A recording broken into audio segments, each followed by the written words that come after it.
Friends and learners, welcome back to another video on the topic OER evaluation. In this video, we will be talking about what are the factors that we can consider for evaluating the open educational resources. In the previous videos, we had extensively discussed about the meaning of open educational resources. I would request you to take some time to recollect the definition of OER. We have started with OER and we have told that OERs are nothing but they are any form of teaching learning materials having an open license. So such open education resources can be reused, adapted, remixed, that can also be shared.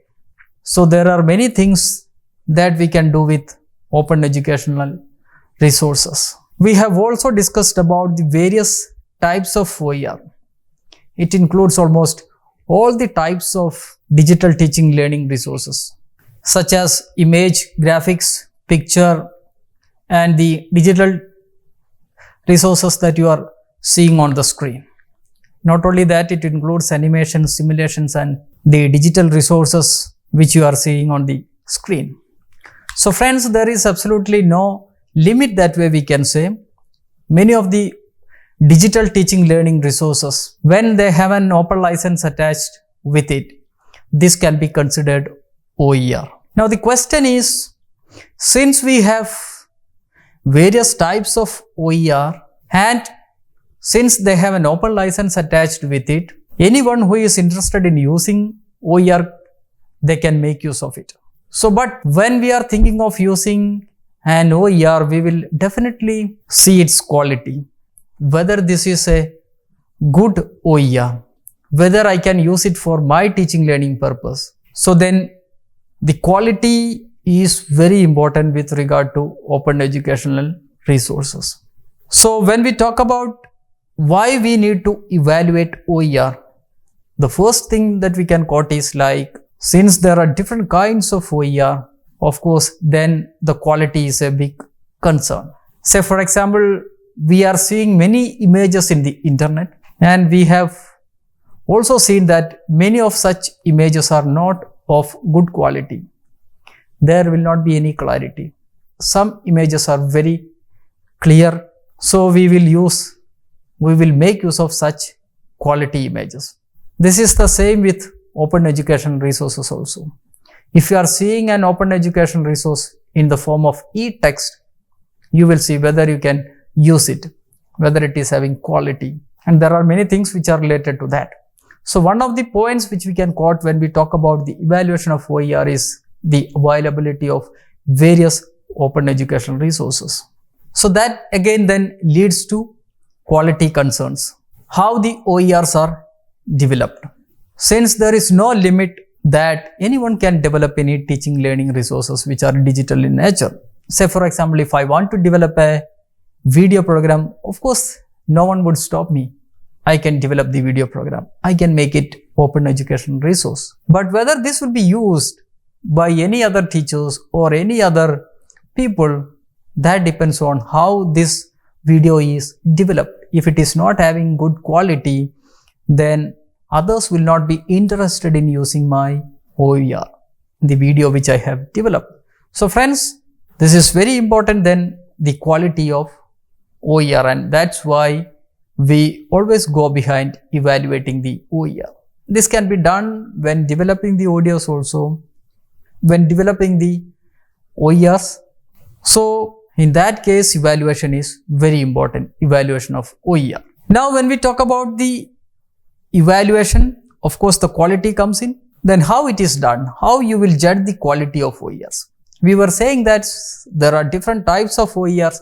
Then how one will be able to judge the quality of OERs? I would say there are no standard parameters for judging the quality of OERs, or we don't have any such indicators or factors which we can use it for judging. No standard parameters, indicators or factors. But of course, there are many factors, but we don't have any such standardized criteria. This is important. We don't have any standardized parameters or factors. So then we have to see some alternative. Of course, if it is not having quality, how we will make use of, how the teachers will make use of such open educational resources. But of course, as I said, we don't have, even though we don't have any standard parameters or factors, of course, we have some factors or parameters or indicators which we can definitely use for judging the quality of OERs. Some of the parameters you are seeing on the screen, like what is the accuracy? This has to be very accurate. See, if you are developing any video program on any concept, we cannot keep on talking about many things. We have to be very accurate about the concept which is discussed in the video program. This is the same with what we say if you are developing any e-text. The points should be there, it should be accurate. Next, quality of the content, of course. Third, the coverage of the content. Again, if you are developing a e-text, if you are developing an e-text, then there should be adequate content coverage in the e-text. The next important point is quality of protection. See, there are various ways by which we can develop digital teaching learning resources. Say, for example, I am developing a video program on any concept. I can do it in various ways. Like, say, for example, I can make use of my mobile device for developing the video program. I can make use of my desktop or laptop. Tablet can be used. These are some of the ways. Or else I can go to any studio that can be video shooted. So that possibility is also there. But if you are developing such video programs, then there is a question whether this is beautifully prepared. So if you want to make it a quality one, then of course the editing also has to come in. This has to be edited. We have to insert graphics, pictures, text wherever it is possible. So the quality of production is also another parameter. Then accessibility, of course, we have to make it public. But merely by making it public, the teachers who are willing to use your OERs will not be visible to them. There are many things which are available on the internet. So there has to have some kind of arrangement which would help the teachers, the other people who can easily identify your OERs. Adaptivity, whether it can be used for other people, whether other people can make use of your OER. So adaptivity is also very important. Authority. So who is making this OER? This also depends. The authorship style. This also matters. Because as I said, anyone can develop any digital teaching learning resource. But this will be different. The OERs developed by different people will be of different nature, different quality. So then authority, authorship style also matters. Relevance, it has to be very relevant. So for example, if I am developing any digital resource, I may be taking the Indian context. This may not be applicable in other countries.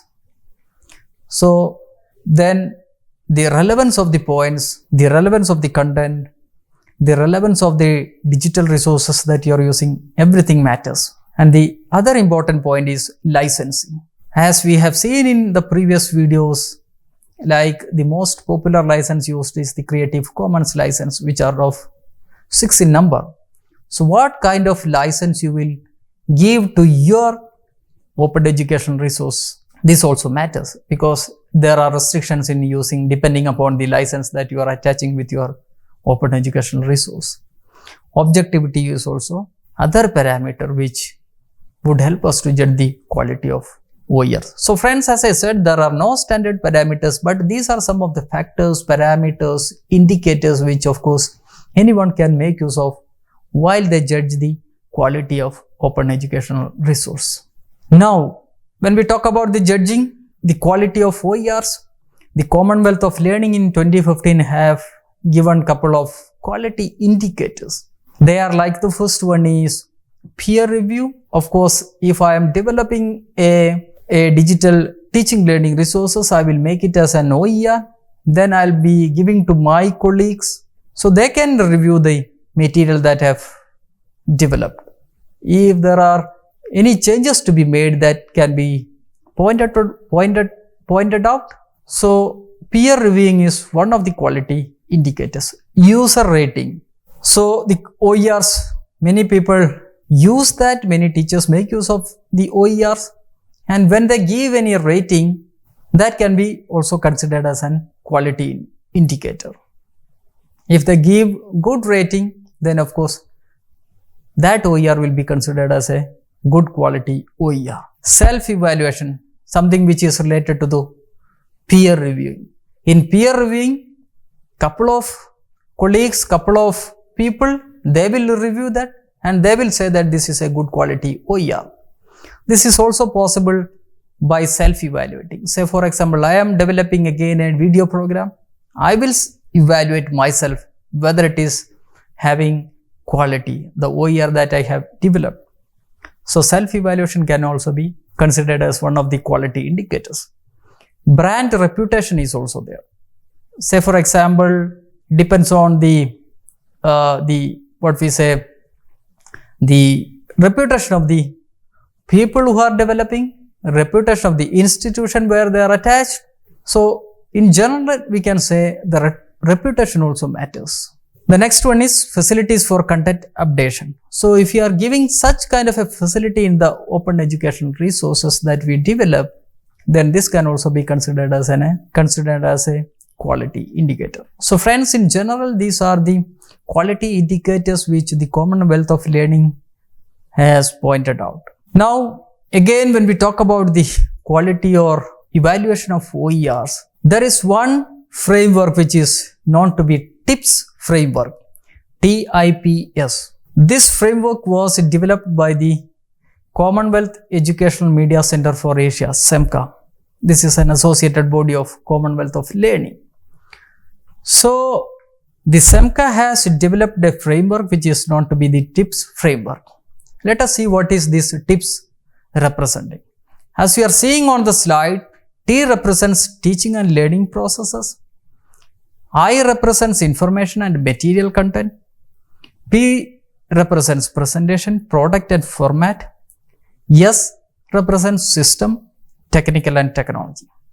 So friends, the way we have seen some parameters, factors, indicators which we can use for judging the quality of OERs, this framework also, and the points pointed like teaching and learning processes, information and material content, presentation, product and format, system, technical and technology. This also we can consider for evaluating the OER. So I would say TIPS frameworks stands for that. This is one of the framework which would help us to evaluate the quality of OERs. So if you see any OER in the internet, you can assess based on these points, whether it is having a good presentation style, whether this product is having quality, whether this is following the proper format, and how this will help you in teaching learning processes, whether it will help you in achieving your learning outcomes. So all those are related with the quality and which we can then use it for evaluating the OERs. We will be talking about tips in detail again, and the first point which I would like to make out is they have two versions. One, the version 1 TIPS framework version 1, which was published in the year 2013. Then this was revised and version 2 was published in the year 2014. So we have two frameworks, the TIPS framework.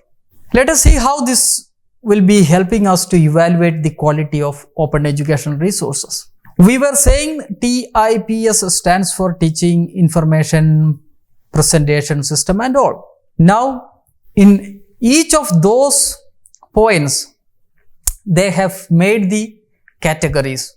And before making the categories, they have identified 5 major domains like content cognitive domain, student motivation, which is something related to affective domain, student autonomy, which is metacognitive domain, access, environment domain, then packaging, management domain. So friends, they have 5 major domains, and each domain, they have given the categories. Say for example, let us take this second, as you see in the slide, student motivation, affective domain. This is something related to the affective domain of learning. So if you are developing any teaching learning resource which are OER, then it should be able to develop, or it should be able to provoke the intrinsic motivation or extrinsic motivation. Then the next one, say for example, access, which is something related to environment domain. Financial cost involved, this is one of the categories which is involved in that domain. So how much money cost is involved in developing, whether technical accessibility is there for accessing such OER, whether the presentation and multimedia that are used, they are effective or they have the quality. So friends, what I'm saying is, we can consider these 5 domains when we are developing any OER, and if you are seeing any OER, you can evaluate those OER based on these 5 domains, whether it is helping, whether it will help you to develop knowledge and skills of the student, which comes under the first domain, content cognitive domain. So there are 2 ways to look at the tips framework. Once when you are developing this material, OER material, of course you can make use of these domains. You have to see each domain and whether the OER that you are going to develop satisfy all the categories which are listed out in each of these domains. So that you have to take care of. Then the second point, as a public or as a teacher or as an individual, when we are making use of any OER for our teaching learning purposes, we have to evaluate that OER based on this framework. So these are the 2 ways by which we can make use of tips framework. As I said, there are 2 versions, version 1 and version 2. The version 2 was then later developed, version 2.0. What they have done is, earlier the criteria was less in number. Under each of those points like teaching and learning processes, information and material content, presentation product and format, system, technical and technology. When it was revised, under teaching and learning processes, they have identified 16 criteria. Say for example, use a learner-centered approach. This is one of the criteria which is included in that teaching and learning processes. So what I would do as a developer of OER, I will be developing an OER which would be learner-centered. When somebody use that OER, they should get the feel that it is a learner-centric product. You can also see the second point, include a variety of self-assessments such as multiple choice, concept questions and comprehension tests. I would make it more simpler, like see, if I am developing a video program, I can keep on talking in the video. That is one way. The second way, I'll give a lecture, then maybe after 5 or 10 minutes, I will take a pause. I will ask my audience to do or attempt a test, or I will ask them to engage in some other activities which are related to, of course, the lecturing topic. So the students also get a time for testing their knowledge. So when we are developing any OER, it should be in such a way that it should be learner-centric. It should give chance for students to test their understanding, and there are many factors which we can include in the teaching and learning processes. So friends, 16 criteria I have given, and what you are seeing on the screen is 2 of the criteria which are included in the teaching and learning processes. Let us take one more example. Say for example, in the last, system, technical and technology, your OER should be easily portable and transmissible, and you should be able to keep an offline copy. Very simple. You should be able to port it. The second point also you can see, include a date of production and date of next revision. So when we are developing any such digital teaching learning resources, if possible, we have to include the date of production. This will help the teachers who are going to use their OER. So friends, what I am saying is tips framework version 1.0, then in tips framework version 2.0, there are 4 points, and in each of these 4 points, they have identified the criteria. In the first, it is 16, second, it is 7, in the third, it is 8, and Fourth one, it is 7. So again, this framework can also be used when we are developing any open education resources. At the same time, this can also be used to evaluate the quality of an OER. If you are taking any OER, you can judge based on these criteria. This would help you to evaluate the quality of that OER. So this is the framework, TIPS framework version 2.0. So friends, with this I would like to conclude this lecture. In this lecture, we have talked extensively about the evaluation of OER. I would again emphasize on two aspects. One, we don't have a standardized criteria, but of course we have some parameters and factors which we can use in two ways, when we are developing the OER and when we are evaluating an OER. I hope you have understood the concepts that we have covered in this video lecture. Thank you for watching this lecture.